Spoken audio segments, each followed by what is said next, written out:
All right. Welcome to Empower Elite and Team Mountain Strong's team call for May 17th. Laura and I are super excited to share with you guys tonight all about everything that kind of went down and all of our takeaways from our conference last week. But before I dive in, I just have a couple quick things that I want to mention. And then if there's recognition, y'all can do that. But the Success Club prize this month, if you missed it, is a Joel bobblehead, which those are just really fun. And I know a lot of you guys are really excited about Lift 4 coming out. So I shared a little bit yesterday that I was on a mastermind call yesterday with Joel and some of the other coaches in the test group. And I took like 3 pages of notes of things that kind of, as we get closer to launch, I'm going to be sharing with you about it, just because I feel like it is, even though I'm not physically able right now with the struggles that I'm going through, like able to fully be committed 100% to this, I can see the power of the dynamics of this new program, being that it's only 4 days a week, 30 minutes, a workout.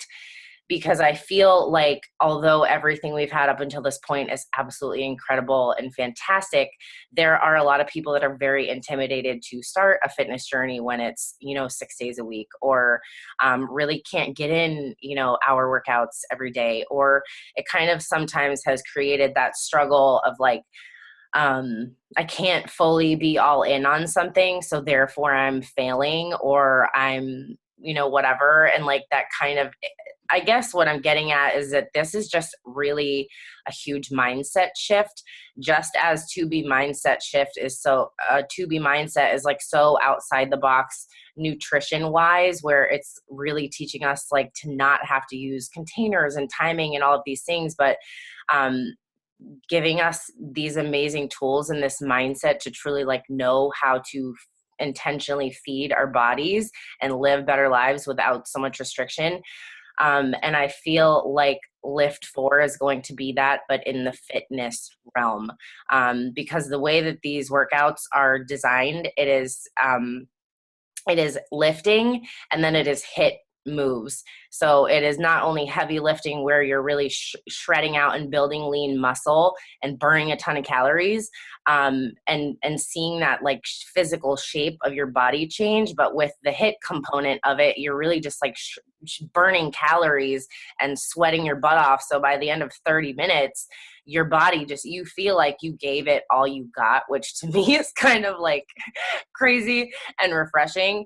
And I just think it's fantastic that there are 3 days where your body just gets to restore and rejuvenate and rest, which is so needed. So I'm super excited to kind of share more with you about that as we get closer to launching that. And we're also going to be doing a sneak peek page, very similar to what we're doing right now with To Be Mindset, for Lift 4, so that I can be sharing things that have been kind of going on behind the scenes, my own experience, some of the experiences of other coaches in the test group with the program, and just the mindset shifts that are happening. Another really cool thing about it is that I know a lot of coaches have said like that their husbands aren't really truly interested in joining them to do programs because they love going to the gym and they love lifting weights, right? But there are so many couples in the test group right now that their husbands are literally like canceling their memberships to the gym because they are so obsessed with this program and the way that it is humbling them when they've been kind of in the lifting arena. So it's just a really cool dynamic to see, and there's going to be a lot of huge opportunity to share this. So we are going to be doing a sneak peek for that as well. And there is going to be VIP early access to this program in June, because it technically doesn't launch officially until October. So just kind of throwing that out there right now. And 2 last things really quick is that I posted last week a link to order t-shirts, team t-shirts. It is through a website where it ships directly to your house. And I think we have a few more orders that need to be put in for them to actually ship, because unless you hit a certain amount of numbers, they don't make them. So if you haven't ordered your team shirt, just for Team Spirit, and you want one, go find that link. And if you are coming to Summit, please make sure to order one, because we're going to try to get everybody together for a big, huge, massive team photo. And I cannot believe Summit is literally a month away. It's just crazy. So I'm excited to see so many of you. And one last thing is, if you want a photo opportunity with celebrity trainers at Summit, go to FAQ 5337, and it will kind of break down the details. So the top Success Club earners for the month of May, broken down by category from diamond and above, ruby and below, or coach status. The top like 400 or 500 earners, I think, in those categories are earning a celebrity celebrity trainer photo opportunities. So if you want those and you want to get in on that, make sure to go check that out and crush your goals this month. So that is all for updates. Does anybody have any recognition they want to shout out before we get started? I do. Okay.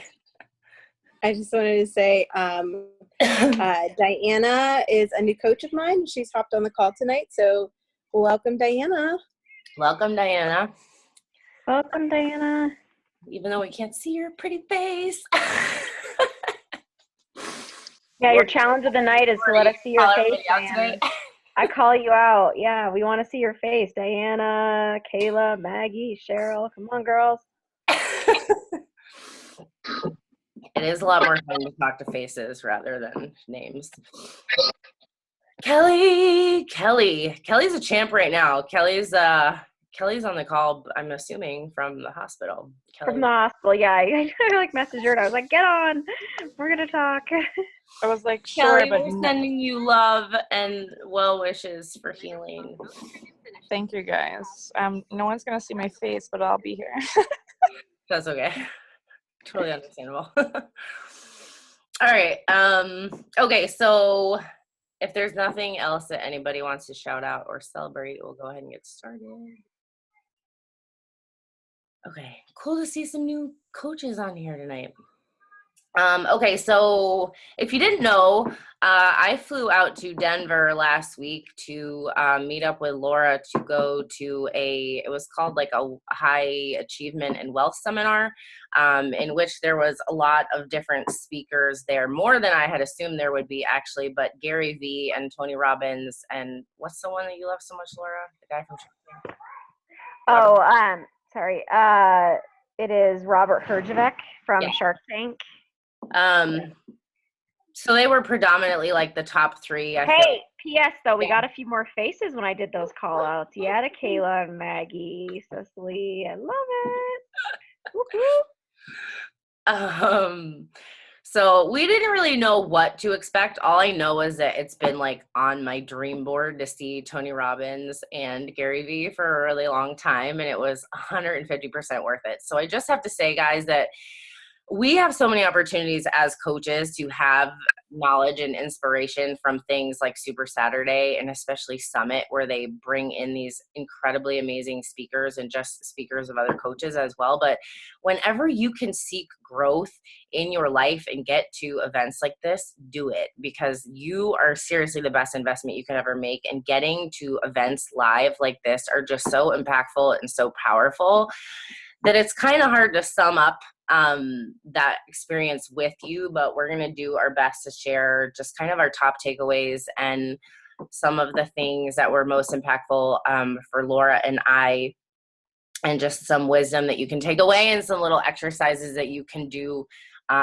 yourself that we kind of went through in the seminar. So we're just going to kind of toss it back and forth since we both have things to say about everything, obviously. But I want to start with saying just kind of quickly before we dive into the Tony Robbins stuff is that Gary Vee, if you ever watch Gary Vee is like very tough love and very in your face and a lot of F-bombs. And he's just hilarious, but he really shared just the sentiment that if you want to be successful, like you need to really work on the skills of marketing yourself as a brand online, and that really diving into Instagram and into kind of the world of Facebook like pages and Facebook ads right now is where the most massive growth opportunities are. And he jokingly kind of said, like, everything is going digital right now. And there's a lot of people that are kind of like fighting that and thinking like, I wish we could go back to the days that were simpler, where everything wasn't social media driven. And he was like, I just kind of want to nail this in by saying to you, like, if I had come in front of an audience 10 years ago and said, one day people are going to trust, you know, putting their 16-year-olds in a car with a total stranger to drive around rather than buying them a car, everybody would have thought I was crazy. But like, you know, the services like Lyft and Uber are the most popular, most massive, like growing thing right now. And it's just the way that our world is working is shifting. The way that things are going are changing, and that he really just stressed that as entrepreneurs, wanting to be successful, that we have to be innovative and we have to adapt with the way that the world is changing. So, and just to kind of add on that, like yeah. to be with the times, like if you're, oh, thanks. If you're like, you know, I mean, I'm 38, but say you're 45 or you're 50 and you're on this call and you're like, computers, cell phones, like they're not my thing. I mean, suck it up, babe, right? Like it is the thing. It is how our businesses are run, and like it's our duty and opportunity really to like make it work. He's like super tough love, so he was like, I mean, he's just so funny. It's lots of laughter, but he took his phone out like of his pocket probably like 100 times, Dana. Like he just kept taking it out and being like, this, you know, this is it. And to spend money, like he made his business huge by spending money on Google AdWords, which were like very new when he started doing it. And he had, you know, got them at a great price, and people thought he was crazy. And now he's like, you know, a self-made multi-billionaire, you know, like we just have to be with the times. You can't say that you don't want to do like learn Instagram or learn Facebook like pages. You just, if you want to make this business, if you want to grow your business big the way that some of us do, that's kind of like where opportunity lies, essentially. Yeah, for sure. So adapting to the change of times, and, no excuses, and being open to learning those skills, because I know that kind of change can be really scary, especially when we've done things the way we've done them for a long time. So that was Gary Vee.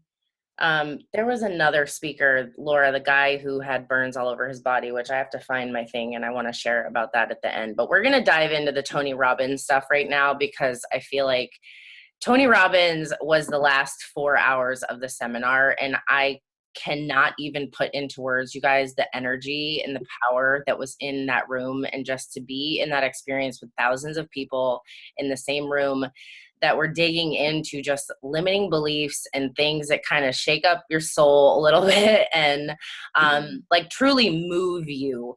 And when you leave that, you don't feel like after what you've experienced, you could ever be the same, is kind of how I would sum that up. So the first, one of the exercises that he had us do is that he talked a lot about how just kind of a lot of us have this low energy in our lives, you know, and he said, like, where does energy come from? And, you know, and there was people that were saying like energy comes from sleep, energy comes from food, energy comes from all of these sources, right? And so for, I don't know, I'd probably say about 40 minutes, we did these different types of exercises where we had to get up and interact with other people in the room, given a specific set of directions. Like, okay, I want you to act really shy, and I want you to act really scared, and I want you to see kind of how your energy feels and how your mannerisms are a part of that. So we had to get up with that intention to go around the room and shake hands with people, and then observe collectively our energy and our behavior, and, you know, our facial expressions and our behaviors. And then, you know, kind of towards the end, he's like, I want you to raise your energy so high. And he had us jumping around the room, and the music was loud. And he's like, now I want you to go around the room and shake hands with people. Like this is a best friend that you haven't seen since college.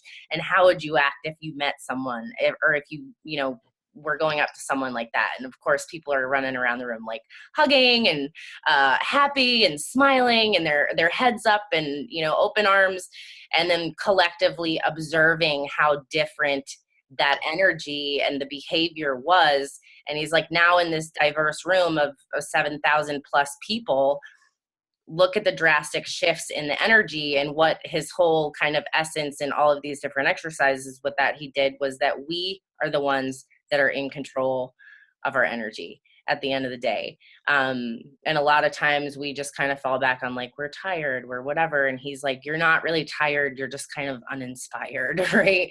And where focus goes, energy flows, and that we have to be in control of where our focus is so that we can live high energy lives. And then he took us into this exercise where we actually had to get out a notebook and journal these things. So we're obviously not going to do this right now on the call, but Laura and I wanted to prompt you guys with these questions that maybe sometime during this week, you can sit down and do this exercise yourself, because it was really powerful to do. So the first question is, what does an extraordinary life look like at the next level for you? What does an extraordinary life at the next level look like for you? I hope everybody's writing these down instead of looking like. What is preventing you from that? What actions can you take to change it? And what are two of the most stressful thoughts you have, and what can you do to change them? And I can post a graphic for this in the team page later too. I just want to say too, you guys, so realize that like Dana and I were this huge like stadium type thing. There were 7,500 people there. It was hot, like it wasn't air conditioned well enough. It was 3 p.m. when Tony came on, and we'd been there since 8. I was like a week post-op. I was hurting all day and complaining. And That's was I. and literally like Tony came on, Dana and I were both like, oh, he came on and he's like, my time planned is 4 hours, but we're running late. Do you guys want me to shorten it to 3? And we're like looking at each other like, holy shit. Because we both thought he'd be like an hour, like every other speaker.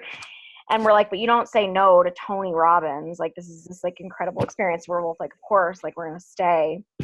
Everybody wants the full 4 hours. So just to like, it's just so hard to put it into words, but like, we both felt like total like ASS, like wanted to just get into a bed, be horizontal, whatever. And like the energy that this human emits, like makes you just want to be with him and be around him. And we all have the power to like create that energy for ourselves. And that's like a lot of what he was trying to show. And so all these exercises, like I did not want to get up and be like shaking people's hands and pretending. And jump up and down and booty dancing. Well, I literally couldn't jump up and down, but I like was about like kind of, we had to like dance. Like one of the activities we did, we had to like dance like really stupid. And then the 2 people that we were partners with had to like copy us. Like, I mean, we had to massage each other. I mean, it was totally wild and outside my comfort zone. Like, he kept our full 4 hours, felt like 30 minutes. Like it was mind boggling to me. But these exercises that we give you, try to do them and like put on like piano music or like try to really like think deeply and like essentially kind of be in the moment with it, because I know we can't recreate it for you, but if you take time to like be like in your own being and think about these things, like what your future life would look like, what your best life would look like, and what's keeping you from that, it's super intense. So if it doesn't feel intense, you're not probably doing it right. I guess that's my like gift to you. For sure. There was a lot of tears going on in that room. I cried like a baby. Like it was ridiculous. Insane. Yes, I can repeat the question. So the first, I'll post the graphic too, but the first question was, what does an extraordinary life look like at the next level? And that could be anything, right? Just an extraordinary life, like your ideal extraordinary life. What does that look like? What is preventing you And that's a really powerful question to ask yourself why you're holding back. I know that for me, I had a lot of major aha moments with that specific question of what is preventing you. What actions can you take to change it? And then what are your 2 most stressful thoughts? And what can you do to change them?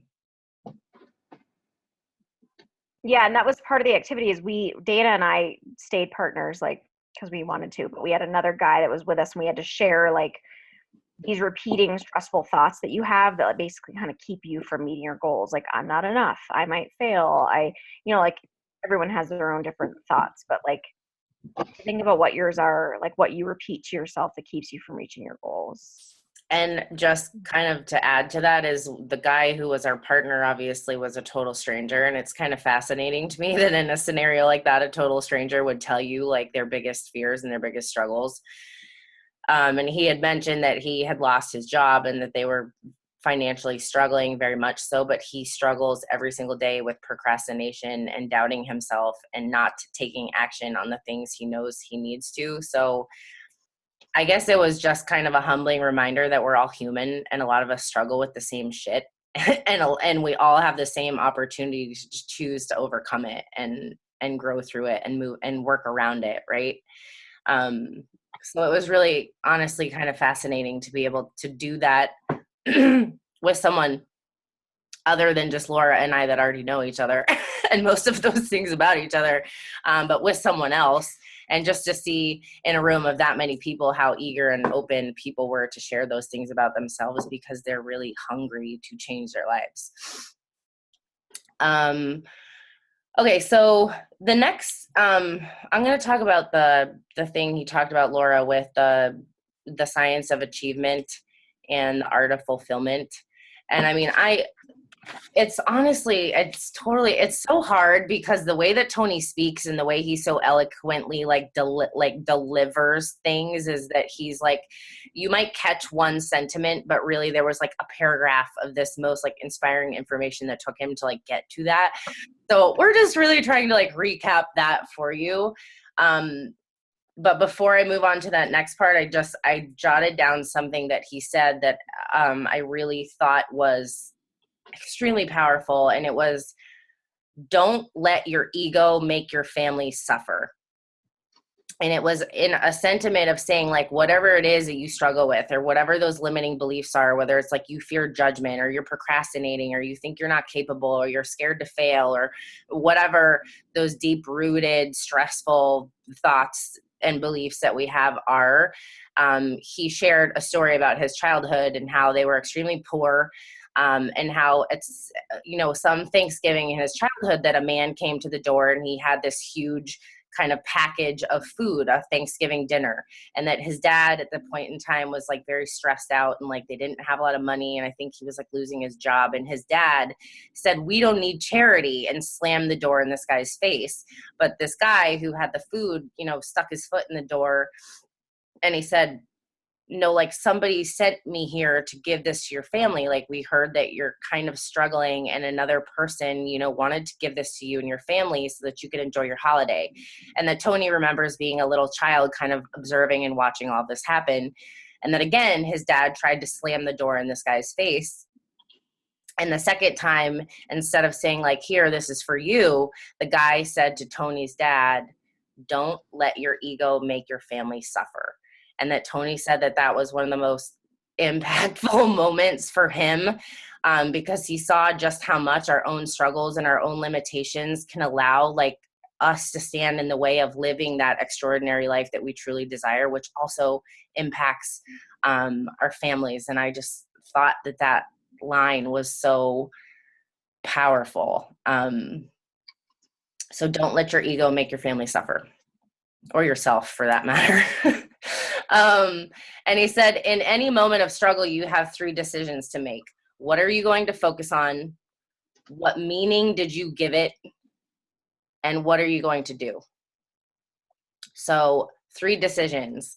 What are you going to focus on? What meaning did you give it? And what are you going to do? I think is fantastic for problem resolution of any kind, really. You have anything to add to that, Laura? Well, I was just gonna say I can't. It's hard because my notes don't there's no flow really right here because I was just like writing things on my phone and but going along with that in terms of I don't know if you can repeat what you just said, but you said what are your problems? How are you gonna solve them? One of the other things you said that really stood out to me is complexity is the enemy of execution. And I feel like that was super powerful because oftentimes we make our job and what we have to do so complex. We're I need to do this and this and this and this and this. And I have my to-do list is 8,000 things. And so then I do nothing, literally nothing, because I am so overwhelmed by everything I have to do and how complex it seems and how many moving parts there are. So I literally execute nothing. So to break things down and think about what do I need to do today? If I can accomplish one thing or two things, what would those two things be? And that's one of the things we talked about with our guy that we were chatting with who procrastinates. If you make a to-do list, pick out two things. Don't make a big to-do list and be I need to do all of this. Literally pick out two things. If you make everything so complex, you're going to get nothing done. So I don't know how to end that, but yeah, I just really like that because I feel I do that a lot where I just make things so freaking complicated that I then do literally nothing with it. So it's not just in business, it's in life. No, yeah, it was we totally overthink and overwhelm ourselves when really it could be simple was kind of what he was getting at. Yeah. Where he said, just keep it simple and break it down. So there was one more thing or two more things actually from that specific kind of part of his talk that I thought were really profound that he said, you can't sustain happiness if you're always focused on what's missing. So we need to focus 5% of our energy on a problem, and we need to focus 95% of our energy on a solution, which is really hard to do, but really powerful to do. And I can tell you that right now, being in a place of struggle. But he said, motion creates emotion. Motion creates emotion, which I think really kind of resonated with me because we're always saying action breeds new energy. Action breeds no energy. If you're feeling stuck, if you're feeling stagnant, if you're feeling frustrated, whatever, or you're feeling overwhelmed, like Laura just said, do one thing, take one action, make one movement, do one thing because it always brings new energy to you and makes you feel different. And it helps you focus on something different, which then entirely changes everything, right? Okay, so that was about it from that part. He just said you can change your state of your energy by changing what you focus on, and you can make yourself feel whatever you want. The other thing going with that, which is been something I'm really suck at and I'm trying to be better at, but trade your expectations for appreciation. And I'll just leave that there because you think about how much of your struggle is caused by expectation and lack of fulfillment from other people, from outside sources. So if you can trade that for just appreciation for the things you do get, you do have, you do well, you like about yourself, whatever, then you are going to up your energy levels. A lot of Tony Robbins is just all about upping your energy because everything to do with upping your energy is going to help everything else in your life. Right. Yes. Okay, so we're gonna move on to the next part, and my notes are like that too, Laura. Everywhere. Was I drunk? I don't know. I wasn't drunk. It was just a lot. I wasn't drinking, but yeah, it was just really intense. Okay, so he then kind of goes on to talk about what it's like to live a fulfilling life, really, what are components, breaking down components of what it's like to actually live a fulfilling life, right? And he talked about two things being the science of achievement and then the art of fulfillment. And he was saying he used Robin Williams as an example, which honestly, the energy in the room was so high and so inspired and just amazing. And then when he told this story in the way that he just ended it so tragically, like the room just went silent and everybody was like, oh my God. Because he just like made a really solid point of what he was trying to teach, is that so often in life, we're always like, what's the next thing? What's the next goal? And even in the business that we're in right now, it's always like, when do we get to the next rank? When do we get to the next level of income? When can we have that next win or that next achievement or that next success? And just in our personal life as well, right? We're always wanting to get better and achieve something more and have something more and be something more. Oh my God, that just scared me. Declan woke up. And he was saying how part of living a truly fulfilling life is really mastering the art, not of just achievement, but of fulfillment, right? So, you're right. You want to say it with me?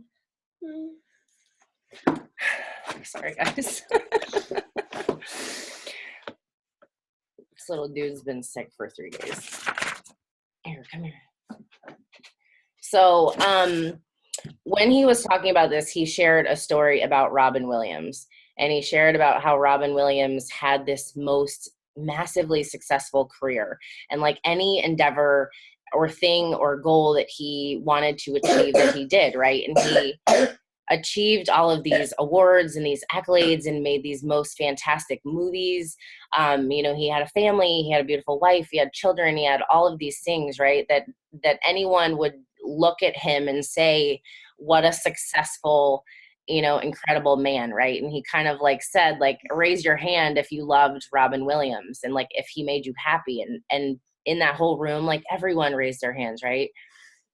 Thanks, Cheryl. Well, and he was saying, like, remember he mentioned several times, like, did he make it? Like, he was so successful and just right. so, like, he had everything. He made it. He had everything. And then continue. Yeah.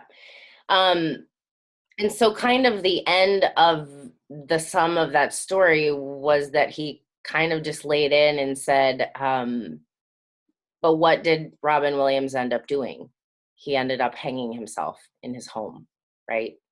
And like I said, the whole room just went totally silent, because it's a very sad thing, right? And it's a very powerful thing for someone who has lived, quote unquote, such a successful life, but never truly on the inside felt fulfilled. And so he just really spoke to the fact that the art of fulfillment is what we should truly be chasing in life. And he said, make fulfillment your focus. So make it a habit to try and find fulfillment in every single day that you are here, because you will live a more joyful life. And he said it's in our nature as humans to want to give, to feel fulfilled, right? And I think that we always talk about that as coaches, is we feel so fulfilled by like pouring our time and energy into helping people, inspiring people, motivating people, mentoring people, guiding people, helping people live better lives, right? We feel fulfilled as coaches. And that's part of our inherent nature as humans. It is in our nature to give, and it is in our nature to contribute. And when we feel joy, right, we feel joy because we feel happier, we feel healthier, we feel, all of these great things.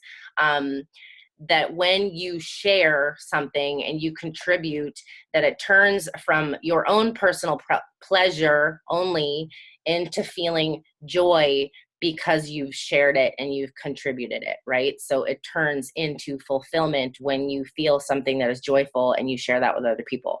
And he just kind of looked around the room and said, there's so much diversity here. Like, we have farmers, we have business owners, we have, this wide array of different people in this room, and what fulfills everyone is going to be so different. It's not a one size fits all thing. And even with coaching, there are different reasons why each of us love what we do, right? And feel fulfilled by what we do. And there's those specific things that just really bring us joy in this business.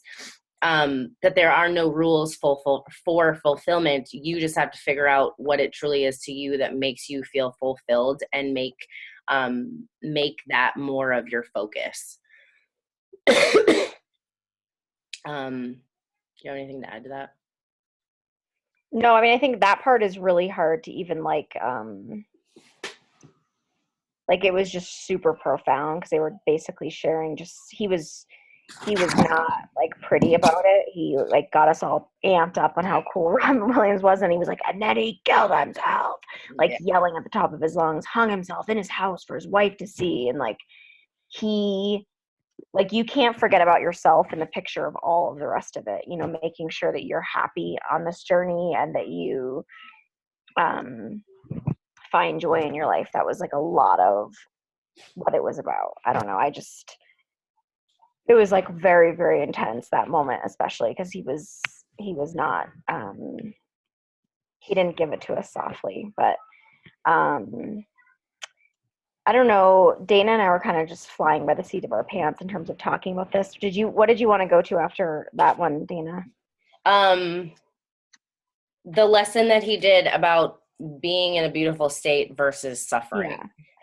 Yeah. So, this was like super profound for me because I've had like recently some negativity in my life that's just been really bringing me down, and I struggle, like I feel like a sponge when people are negative around me. I just like, you know, like suck it right up, and then I just feel like my energy's down and I don't bring forth like what I want to bring to other people. And he was talking about how, I don't know if it was a monk or who he was talking to, I don't know if you remember, Dina, but about like living in a state of your highest joy. And the monk was like, what about when you're negative or when you're feeling down? And he was like, yeah, that's just when I'm feeling down. And he's like, no, that's when you're suffering. And he was saying how that was really profound for him, because if we think about when we're feeling down or negative or whatever that we're suffering, it like using that word gives, I think, more meaning to it and makes us want to work harder to not be in a state of suffering. So do you have more to add to that part, Dana? All I remember is him saying that he was traveling to another country and that he met someone that seems like, in my memory, that was like some type of a spiritual leader, because in the same essence, one of the notes that I wrote down that he said is that business is a spiritual game. Like expanding in our spirituality helps us progress in our business, right? And I'm not even going to go into my thoughts about all that because that's really deep, and you can take that for what it is for yourself. But he talked about being in a peak state, like a high peak state of energy, right? Which he calls a beautiful state, like peak achievement. And that's hard to do when our energy and just kind of our life and everything around us is constantly changing, right?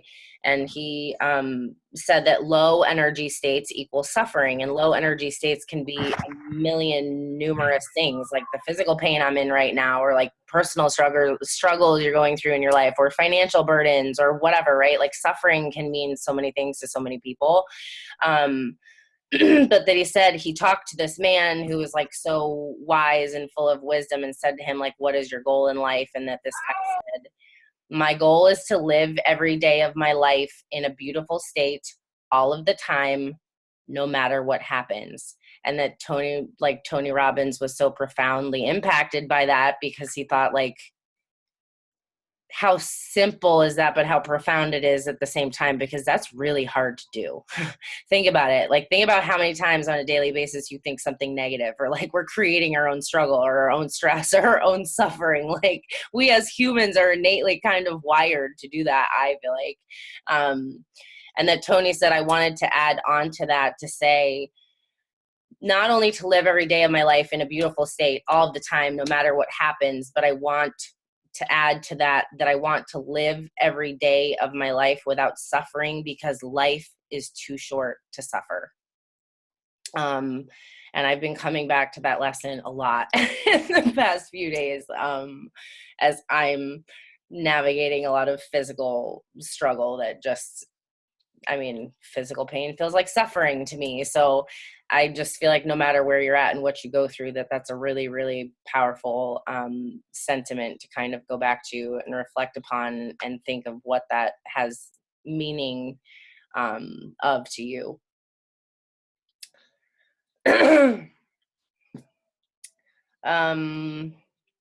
And this was one more thing that I wrote down in terms of like the business side, where he said business is a spiritual game.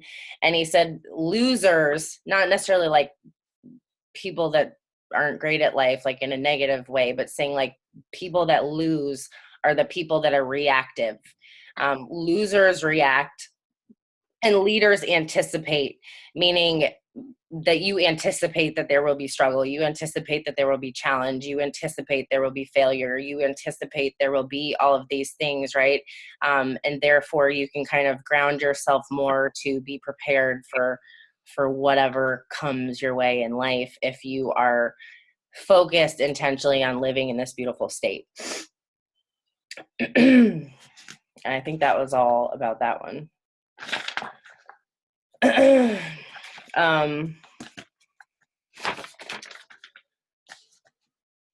Laura, the next part that I had written down to talk about was the flavors of suffering exercise. Like I said, guys, a lot of this stuff was like really, God, I totally forgotten about that actually.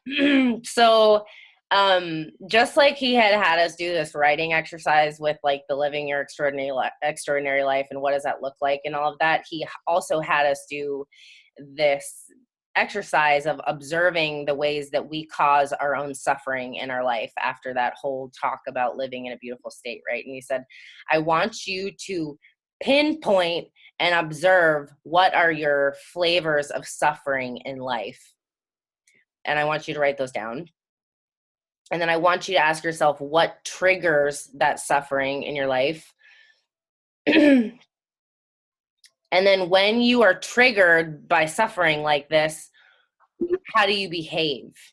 And then so not only did we have to write those things out and really think about what our suffering that we choose in life is, but what our triggers are for it. External circumstances that trigger us to feel like we're suffering. And how do we react when we feel like we're suffering? And it's so we had to write these things down and then we had to share them with other people, which is like really kind of wild to put that stuff out there, right? Because that's really personal stuff that you typically don't tell people how you suffer and what you do when you suffer, right? So at least that was really powerful with me to kind of look at Laura and say like, this is what I do. This is my suffering of choice. And this is what I do. And this is how I shut down because that kind of is one of my habits is that when I am triggered, like I am extremely overwhelmed or I'm in pain, like I am now, that I just totally shut down. Like I want to isolate myself. And that isn't always the best thing to do, right? So that's a really eye-opening exercise to do too. You should get your shower in. You want to add to that, Laura? Be good. This can be good and sweet. Sorry, my kids are like having a meltdown trying to get a show on for them. No, it's fine. Yeah, I just thought it. Maggie, do you want to mute yourself? Hold on. I got it. Okay. Never mind.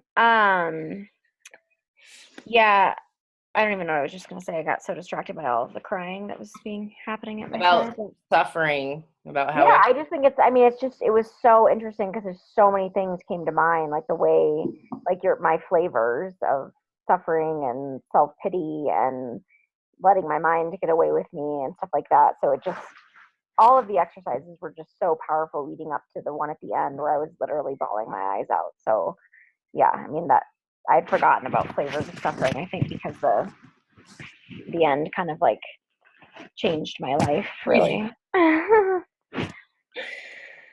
I guess that with all the work that I have done over the years, that specific one really caught me off guard, because I think so often we are afraid to look at what actually, like, observe the things that trigger us and observe the things that make us suffer and observe in some way, shape, or form how we are partaking in creating that for ourselves, because that really, it really requires like an awareness and an ownership of that. And I just think it's such a profound exercise, because if we can bring to the surface what it is, those things that we suffer with or struggle with, or how we choose to like react when those things happen, that we can begin to work on them and work through them, right? And actually like live a more joyful quality of life, which I think is an amazing thing. So he said, know what triggers you, have a plan. And then I thought this was really cool. He said, think about this as a 90-second exercise. So when you catch yourself triggered, right, and you're kind of falling into that like state of suffering,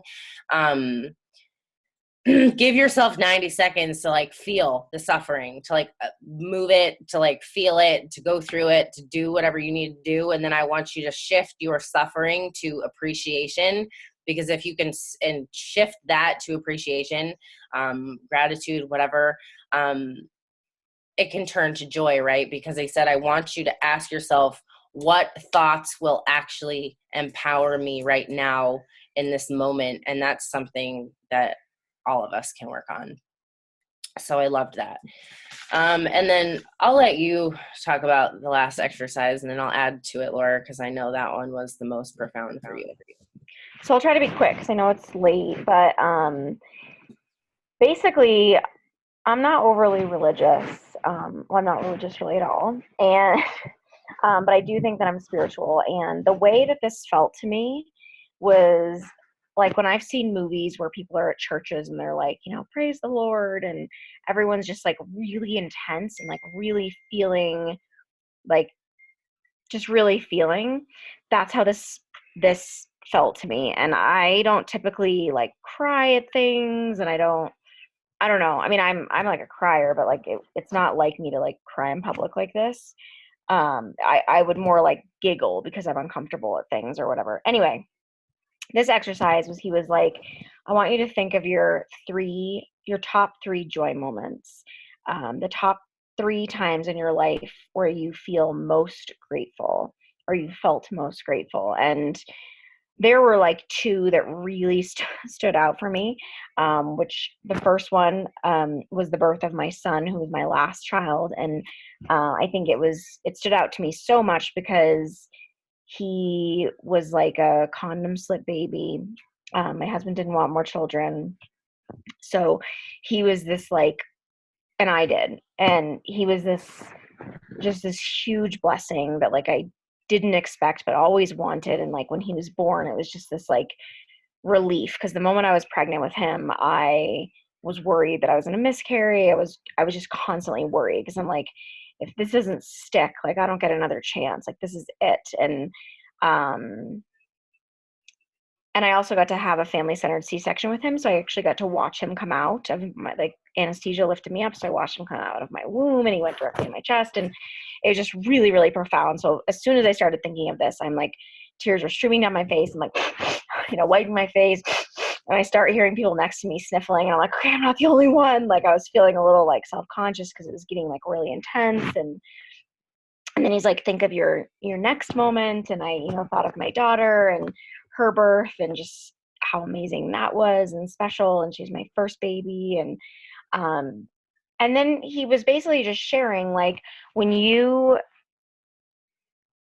get to those moments of fear or doubt, or when someone's trying to bring you down, if you have these readily stored joy moments, like fresh in your head, if you try to like think about them a lot, because like how often do you think about the birth of your child? Like I'm grateful every day for them, but I certainly don't spend time thinking about it. That can bring you back to a place of joy. If you can focus on a joy moment when something else in life is bringing you down, and or someone's being negative, or you know, you're going to have plenty of slip ups or wrong turns or depressions in your business, like ways to bring yourself joy, to always be able to pull and have those readily available. And it was just super profound for me, because I like I said, I've been having some negativity in my life and not knowing how to deal with it and allowing it to bring me down. And I was like, Dina, like tonight, tomorrow, like I'm going to use this. I'm going to give myself 90 seconds. And when he said the 90 seconds, he was like, you can't expect to go from like pissed to happy in 10 seconds. You can't expect to go from sad to happy or to joy in 6 seconds, you know? So give yourself 90 seconds to make that transition. Maybe go from super angry to just like, okay, like this is okay. And then give yourself 30 more seconds and try to like start recalling that moment that was so joyful for you and that you're so grateful for, and let it bring you to your joy moments. Like, I don't even know what we call Tony, but like a lot of his, I feel like, well, in terms of like, when I'm like, I saw Tony Robbins, don't you know who he is? He's a whatever guru. And I like never really know how to like, I want to like put him in a, He's like a square. transformational guru. Yeah. And like a coach, like he's a life coach, I guess. I mean, he coaches a lot of like top athletes and stuff. That was really profound. Like a lot of the stuff he was doing with telling us about some of the athletes and famous people he's worked with and stuff. But, I've used it in my life a lot in the last several days, and like I'm not good at it yet, don't get me wrong, but it's just a really neat thing to like have in your back pocket, because even if you like close your computer and you never do anything with your Beachbody business ever again, it's something you can take with you forever. It's not just like what Dana and I went to wasn't for Beachbody. And I think that's like what some people didn't get that like follow us on social media or whatever. It was, I mean, we were a few of Beachbody people there, of course, but like this was about living in like the greatest state of joy and finding the most joy in our lives, because we do only have one life. And that's a lot of what we build our business upon. Like, how are we going to live our most joyful life, see our kids the most, make our schedules, like what constitutes joy for you. So having those joy moments, like figure out what they are, write them down, bring life to them, and then keep them with you so that when things are bad, you can access them really easily, I guess. Yeah. I just want to add to that. I guess I'm like such a feeler that I'm really into like the small details of things. Like, but he had us put our hands on our heart, which I don't really ever do that for anything. I don't specifically think in my life that there's a time where I'm like, I'm just going to put my hands on my heart and like feel things, but he did, like, before he even had us think of our gratitude moments, he had us, put our hands on our hearts and just say, like, I'm wanting you to focus on like creating this energy inside yourself right now. And I guess what he said that spoke to me so much was that he said, your heart beats for you all day, every day of your life, and it pumps blood through these miles and miles and miles of veins in your body, keeping you alive, keeping your life force going without asking for anything in return, without you needing to be worthy or having to do anything to be alive. And what a gift it is to just be here, and to have your body keeping you alive like this, right? And that was really profound for me, because if you guys don't know, I almost died when I was 16. And so for me, my first recollection moment when he said, I want you to go back to those gratitude places in your life, was me waking up from ICU from my accident and being alive. And right now, with what I'm struggling with physical pain, like, it's just been really profound to me, to not take life for granted and to really be asking myself, am I living the best life that I possibly can right now? And am I proactively engaging in things to really be in the most joyful state? So just kind of the things he was saying before he had us even do that exercise was really awakening to me. But he also, after asking us to go through 3 moments of gratitude, he also asked us to think about 3 moments in our future that we can be grateful for, which I thought was really cool, because we're all about, vision boards and creating these goals and like knowing what this ideal life looks like for us, and like what is our why and our driver behind pushing in our businesses and all of these things. And it's really cool to sit there and think about like feeling gratitude for something in your future that hasn't even happened yet, but you truly desire. And it's kind of fascinating, because if you're clear on those, you can actually feel it. Like, you can feel gratitude for something that isn't even real yet, which I just thought was amazing. So, and then he just kind of summed up that exercise. And now, like, the whole room is literally like, like Laura was saying, like, everybody's crying. It's really quiet. Like, you can tell, like, everybody's in such like a happy, emotional state, and almost just kind of like lost for words. But he said, like, I want you to practice living from this state. Like, I want you to go to this place where you are this high energy, loving, like grateful, joyful state. And I want you to do your best to live from that and always come back to that.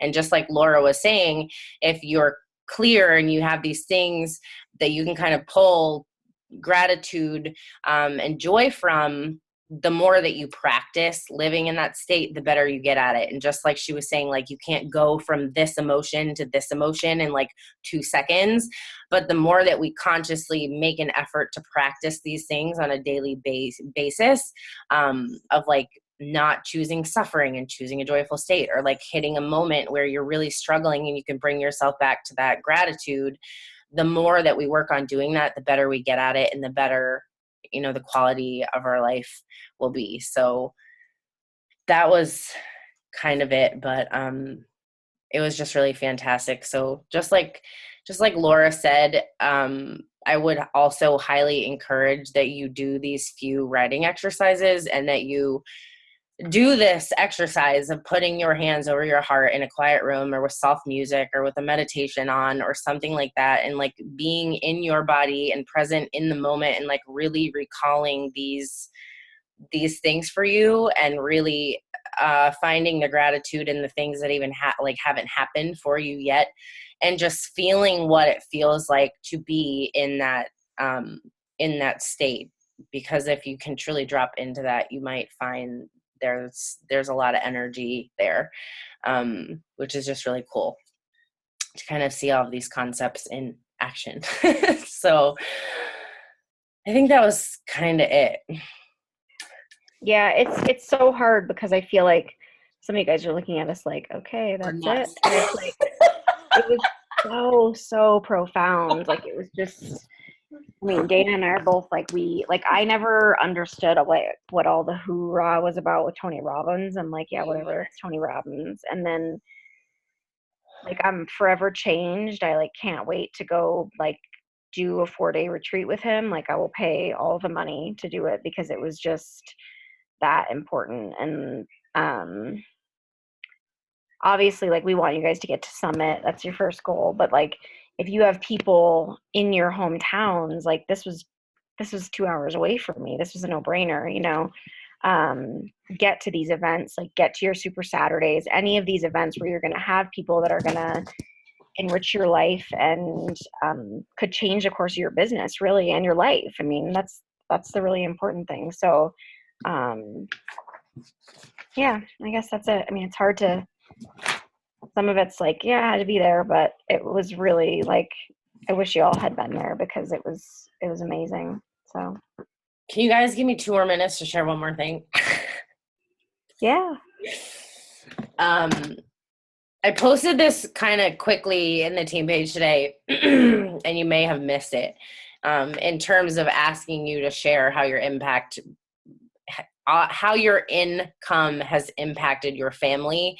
And guys, like, I will admit, I have never been great about talking about money, about sharing about income, about teaching income, about any of those things, but it's something that I really desire to share more of, and share kind of strategically how you can build your business, if you are someone that is wanting to create more financial freedom for yourself. And there was this speaker there, who talked all about financial freedom. And it just really resonated with me, especially this past week, since I was traveling and I've been really sick, and Declan's been home sick for 3 days. And like, I really, when things like this happen, I always think about, what would I do if this wasn't my scenario right now? Like, what would I do if this wasn't the way my life looked like? Because I've worked so hard the last 4 years to get to a place like this, right? But his speech, was just really powerful in the way that so this guy, his name is Doug Nelson, and he is kind of proclaimed in the area of wealth, and he is known as the best selling author of a book called Turning Terrible into Terrific. And he talks about his story of how he was a heavy smoker, and he lived somewhere, I guess somewhere in the mountains, where he was in a basement one night and he lit a cigarette, and the whole entire basement had a gas leak, and showed these awful, gory photos of his body just completely burned, like literally from head to toe, skinned, burned, and shared a story about how when he was in the ER and in the kind of like recovery portion of this, that he was saying, you know, like, I don't know what people do when they're in scenarios like that and they can't work, especially if they're like providing for a family or something. And he said that there was this little boy who was in the hospital with him, and he never had family coming to visit him. And me being a single mom, like, this part of the story like made me cry, because he said there was this little boy and there was no family that ever came to visit him in the hospital. And he asked the nurse one day, why? Like, where is this little boy's family? Why is there nobody coming to see him? And the nurse said to him, well, his mom is a single mom, and she had to go home and fly across country to go back to work, because if she didn't, he would have no home to come home to after his rehab and recovery.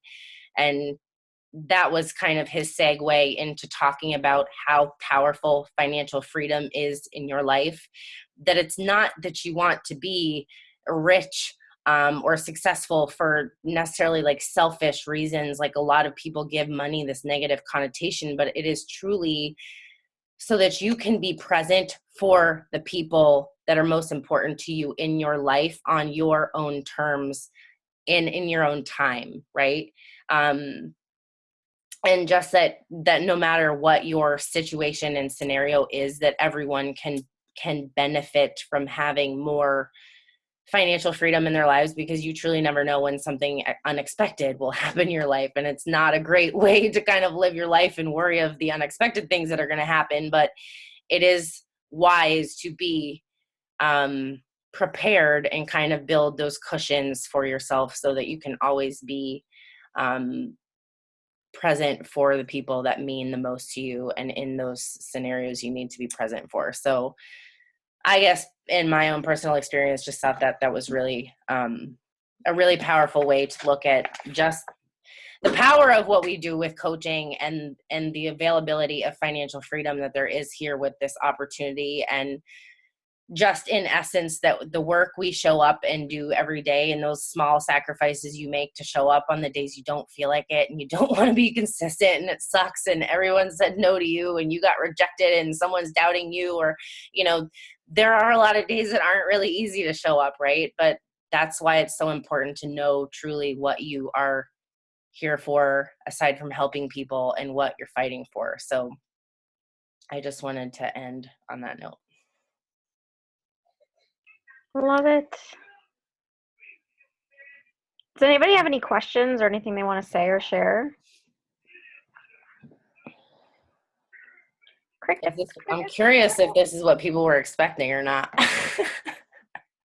Or if you just didn't know what to expect. I thought it was exactly, you know, what I was thinking this week. I don't know. For some reason this week I have dived more so into the spiritual side of things, trying to just like write, journal things that are on my mind and stuff. So this is really helpful. And once I didn't have anything to write down, so once you share the graphics, I'm definitely gonna like check out the you know, the homework essentially, and see if I can dive into that a little bit more. So this is super helpful. Thanks guys for sharing. Good. Sorry, my kids are like whining and crying now. Can I chime in real quick? Yeah. Oh, sorry about before. I didn't realize my mic was on. Anyway, I believe it was on Netflix when I watched like a behind the scenes video about Tony Robbins and one of his like 4-day things, like a documentary about him and how he does it and his team. And it was like incredible. Like I can't even imagine being at one of his things. Like I'll see if I can. It's called I Am Your Guru. There you go. I watched it. It was amazing, and I highly recommend it. Okay, that's all I have to say. It is really good. And it is kind of fascinating to see how he digs into people the way he does. In a way of like getting people unstuck, I guess, is kind of a good way to put it. I am not your guru, right? I am, yeah, maybe. I am not your guru. I mean, it should say, I am your guru. I know. Kind of a lie, Tony. Whatever. Minute detail. Yeah. Cool. Anybody else? I know what we're watching on date night. I love it. All right, ladies. Well, thanks for hopping on. We hope it was helpful. I will go in my phone and find those actual graphics and post them to the team page so that if you want to do the exercises, you can. All right, ladies. Cool. We'll All right, see you good next night. week.